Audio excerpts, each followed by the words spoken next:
Hey guys, welcome to this new video on the OKP4 protocol architecture.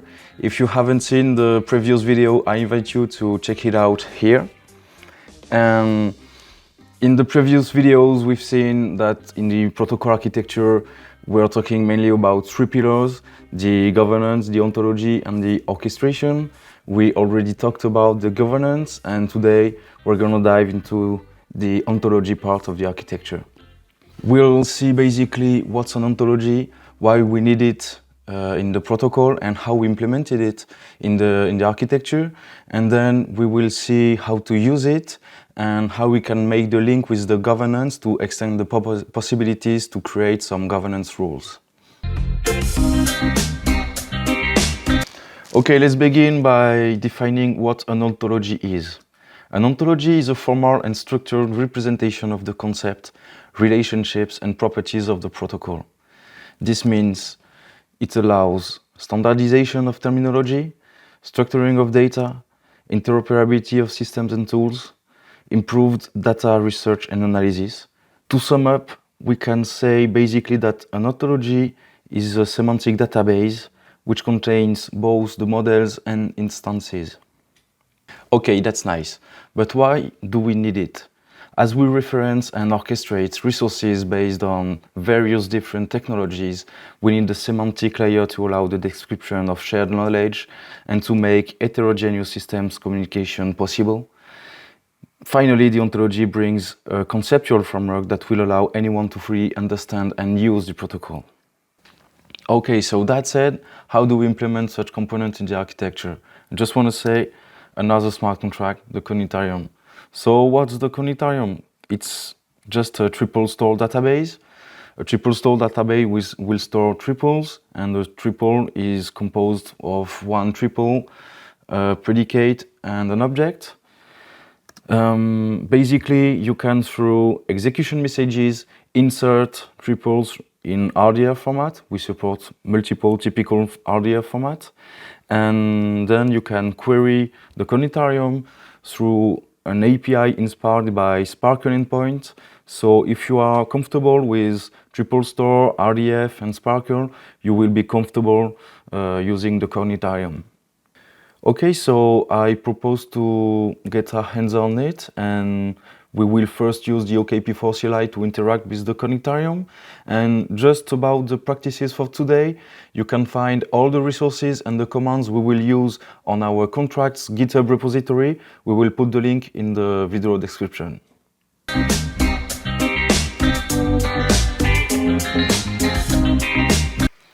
Okay, so in this exercise, we will instantiate the cognitarium, we will insert some data, and then we will see how we can query it. So to do that, I am running a chain locally, but I think you can totally try to make it make it work with the Nemeton testnet, for example. So let's start by instantiating the smart contract.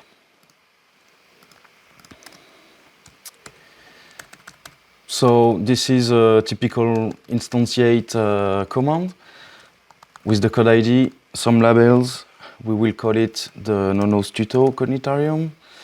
Just give some address, some gas, and about the parameters for the instantiate message. You can eventually put some limitations about the usage of the smart contract, but we won't use it for the demo. Let's execute the transaction. I just get some information about the transaction. We will retrieve the smart contract address and store it in a variable. Okay. So at this point, we have the smart contract instantiated. We are ready to upload, to insert some RDF triples. So I just have some sample data here. You can find again this sample data in our contracts GitHub repository in the example section. I won't enter the details about what data this is, but that's definitely some RDF XML data. Okay, so let's insert this data in the Connectorium. So we will just submit a transaction with an execute messages on the Connectorium smart contract with an insert data message, and this will contain a format, which is the RDF XML format, and the data in base64 encoded. So let's submit it. And we will see if the transaction is successful. That's the case, everything's fine, and we can see in the events that we just inserted 68 triples. Seems good. So now we will see how we can query this data. For that, we will use the select query, which is a typical Sparkle query. Okay, so I have some sample of select queries here. A select query is basically composed by a list of prefixes, a selection of variables, a where clause, which is composed by triple patterns. In triple patterns, we can express a triple with its subject, predicate, and object by either a constant or a variable, and it will match all the possible values for that. In this example, we have only one triple pattern with 3 variables, one for the subject, one for the predicate, and the object. So basically, this will query all the triples in the Connectorium. We will try it just after. And the limit field is just to limit the number of output results. So in the selection variables, we selected all the variables, and let's try this one.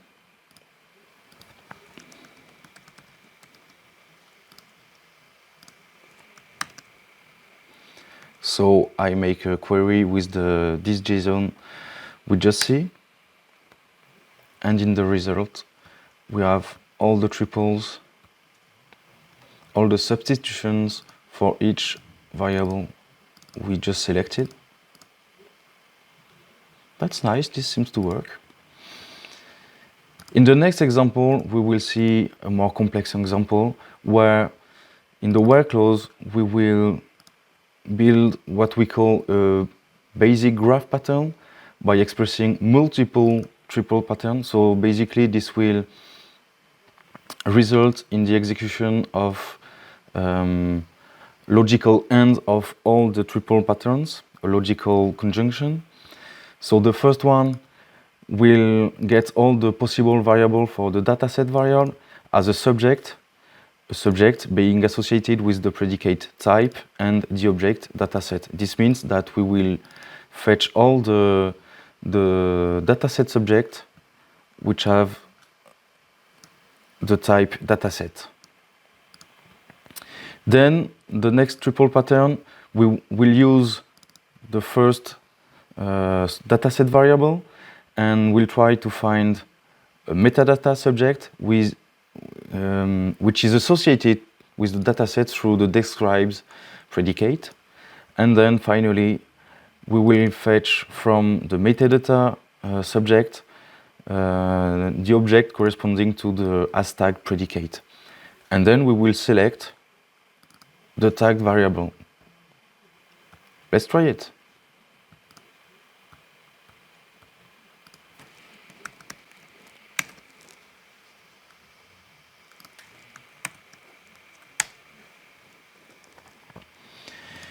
And here in the result bindings, we can find all the tags possible for this request. And each of them are objects of literal type. So we can see through the metadata of the dataset inserted, we have some awesome data and some tutorial data in the RDF. That's nice.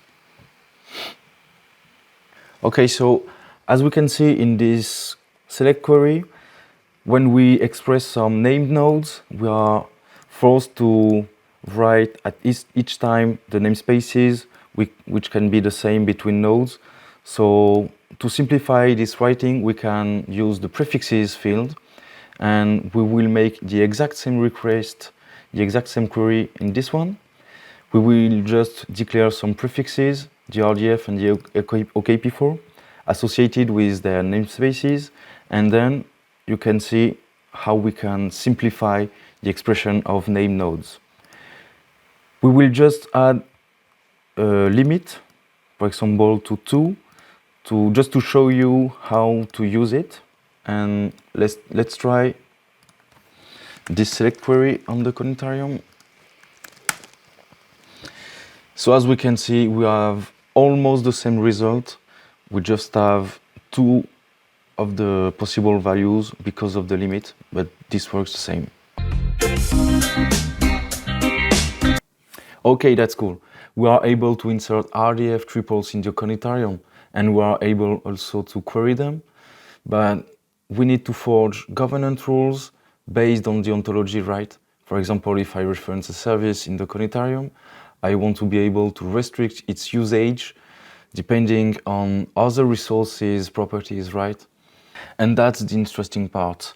So we're going to put all the pieces together and make the bridge between the governance and the ontology layers. And for that, we will need to query the Conitarium smart contract from Prolog programs executed in the logic module. We already seen in the last video how we can load Prolog source code from smart contract using the console predicate, which is based on a virtual file system able to execute some URI expressing smart contract queries. And we will use this file system also, but instead of using the console predicate, we will use the open predicate that will unify the response as a stream in the product code. And to be able to create the query and to interpret the responses, we will need some JSON predicates to allow us to serialize and deserialize JSON data. To show you how we can do that in Prolog, I have a little program that illustrates all the steps, and I propose to just take a look at it and then we will play with it.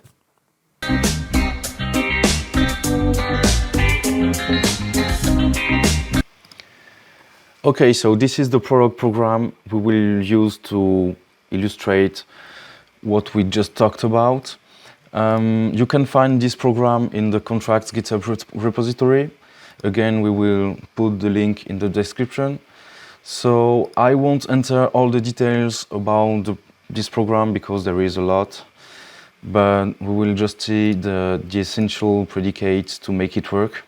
The first one is the one that will allow us to forge the URI to query the smart contract. This is a generic predicate you can reuse, the custom WASM query predicate, which will take a contract name, contract address, the JSON query to execute, and the parameter to indicate if we want to decode or not the response, and it will unify the URI we will need. So we'll just try this predicate. To try it, we will make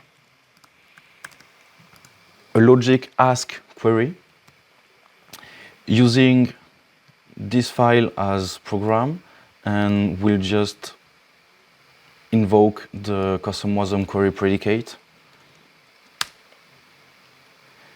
So we invoked it with the contract address and a simple JSON example with one key and value, and in the response, I think this is a well-formed URI that can be interpreted by the logic module virtual file system. The next step is to execute the URI and get the response. So for that, you can find here a custom WASM predicate, a custom WASM call predicate, which will take the URI and unify it with the response. Basically, it's open the URI as a stream in read-only mode. Then it will read the stream to get the raw response. It closes the stream, and then we can use the JSON Prolog predicate to parse the raw response and have an interpreted JSON as a result. So let's try it.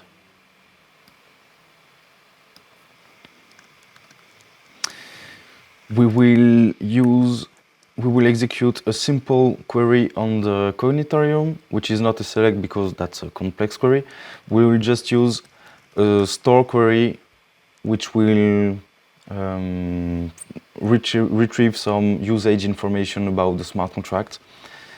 So we use the precedent custom wasm query predicate to forge the URI, and then we use this URI in the custom wasm call predicate. And we have the response JSON. This is difficult to read, but this seems to work. Okay, so to continue, we will try to perform a select query against the connectarium in Prolog. So for that, we will need to forge the query in JSON. We will need to parse the response, and then we will see how we can make rules based on the result of the select query. So here we have a connectarium select predicate that will allow us to forge the JSON corresponding to the select query. It takes the prefixes select, where, and limit, and will forge all the query, the parameters. Then we have two predicates here that will allow us to parse the response and extract the variable bindings, the substitutions.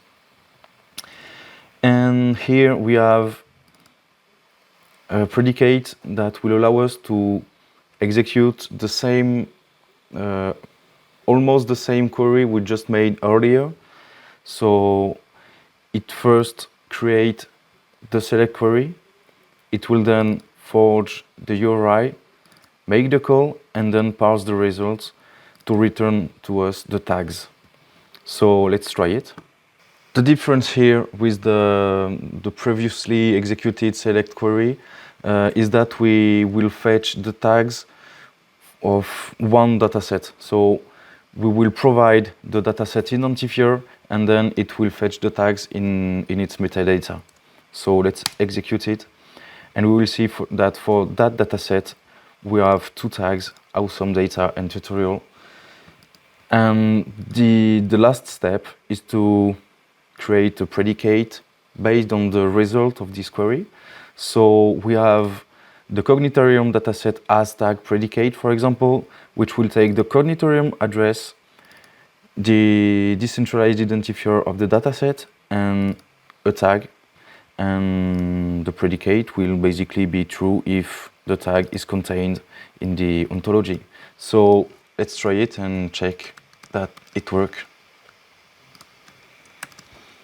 So if I execute it with exactly the same ID for the dataset and requesting if it has the awesome data tags, we just saw before that it has, so it should be true indeed.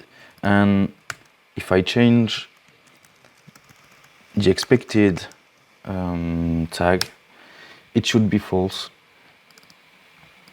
So it works. That's nice. Okay, so I hope you understood this tutorial. If you have some questions, don't hesitate to reach out to us on our Discord. You can reach out to me or any member of the team. We'll be happy to help you. And yeah, just see you in a few weeks, and take care. Bye guys.